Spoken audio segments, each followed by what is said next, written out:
नमस्ते।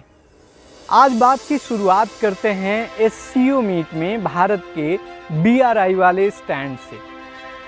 कल Samarkand SCO meet में बहुत कुछ हुआ। भारत जिन भी मुद्दों पर ऐतराज़ जताता रहा है उन सब पर बात हुई। आतंकवाद पर डिक्लेरेशन हुआ, आम सहमति भी बनी। पुतिन को प्रधानमंत्री का दो टूक अमेरिका और यूरोप के अखबारों में खूब छाया रहा।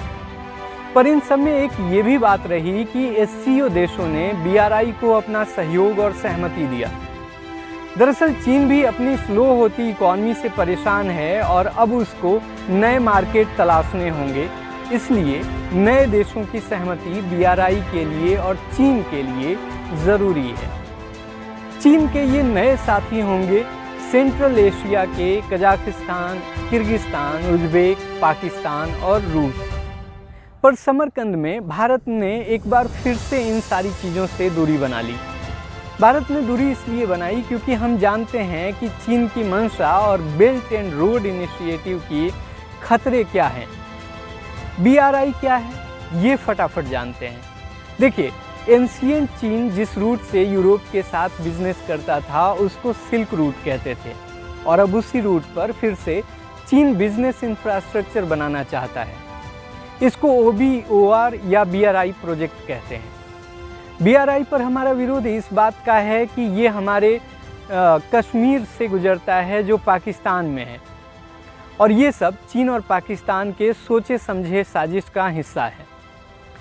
बीआरआई को लेकर के यूरोप अमेरिका में काफ़ी बात हो रही है। कुछ ही दिन पहले 25 अगस्त 2022 को लंदन की NGO द डेमोक्रेटिक फोरम ने एक ऑनलाइन वेबिनार की बैठकी बुलाई।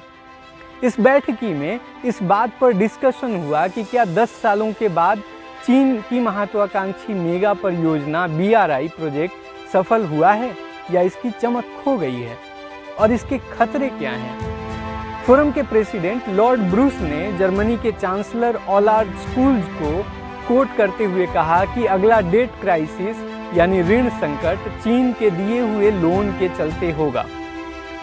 इस डिस्कशन में ब्रिटेन के पॉलिटिशियन बैरी गार्डिनर भी थे जिन्होंने कहा कि चीन बहुत लॉन्ग टर्म के लिए सोचता है और जिस तरह से चीन के पैसे बीआरआई में लगे हैं चीन उनको यूं ही जाने नहीं देगा। इसके लिए वो मिलिट्री बेस के इस्तेमाल से भी इनकार नहीं करते हैं। हालांकि इस पर और सर्वे की ज़रूरत होगी, इस बात को भी कहते हैं। चीन के बीआरआई पर भारत और दुनिया का एक्सपीरियंस क्या है?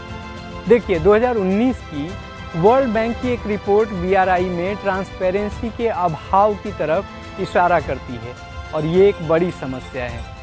बात करें भारत की तो बीआरआई प्रोजेक्ट के शुरुआत से ही भारत इसका विरोध करता रहा है। 2020 में इसी एससीओ मीट की शुरुआत करते हुए उपराष्ट्रपति वेंकैया नायडू ने कहा था कि सभी एससीओ के देशों को दूसरे देशों की सोवरेनिटी यानी संप्रभुता का सम्मान करना चाहिए और ट्रेड में ट्रांसपेरेंसी भी होनी चाहिए। अब आते हैं दुनिया के एक्सपीरियंस पे। यूएस की रिसर्च संस्था एड डाटा के मुताबिक चीन के डेट ट्रैप में 42 देश फंसे हुए हैं। इन देशों पर चीन का कर्ज उनके जीडीपी के 10% से ज़्यादा पहुंच गया है। उन देशों पर चीन का लोन 385 अरब डॉलर पहुंच गया है। वहीं बीआरआई के 35% प्रोजेक्ट्स अटके हुए हैं और चीन के कर्ज के बाद श्रीलंका और पाकिस्तान की स्थिति भी किसी से छिपी नहीं है। चीन ने श्रीलंका से पोर्ट्स हथियाने से लेकर के पाकिस्तान को दुनिया के सबसे ऊंचे दर का लोन देकर छल दिया है और ऐसी कहानियां और भी आने की लगातार संभावना है। वहीं नेपाल और बांग्लादेश ने भी अब इस चीनी खतरे को महसूस कर लिया है। ग्लोबल रिसेशन के अनुमानों के बीच बांग्लादेश के फिनांस मिनिस्टर ने फाइनेंशियल एक्सप्रेस को एक इंटरव्यू दिया। इंटरव्यू में फिनांस मिनिस्टर ने कहा कि दूसरे डेवलपिंग देशों को चीन से लोन लेने के पहले 2 बार सोचना चाहिए, थिंक ट्वाइस। अब ऐसे में भारत का बीआरआई को समर्थन न देना दुनिया को फिर से एक इशारा है। इस पे आप क्या सोचते हैं ये मुझे बताइएगा। आज की बातचीत में इतना ही। नमस्ते।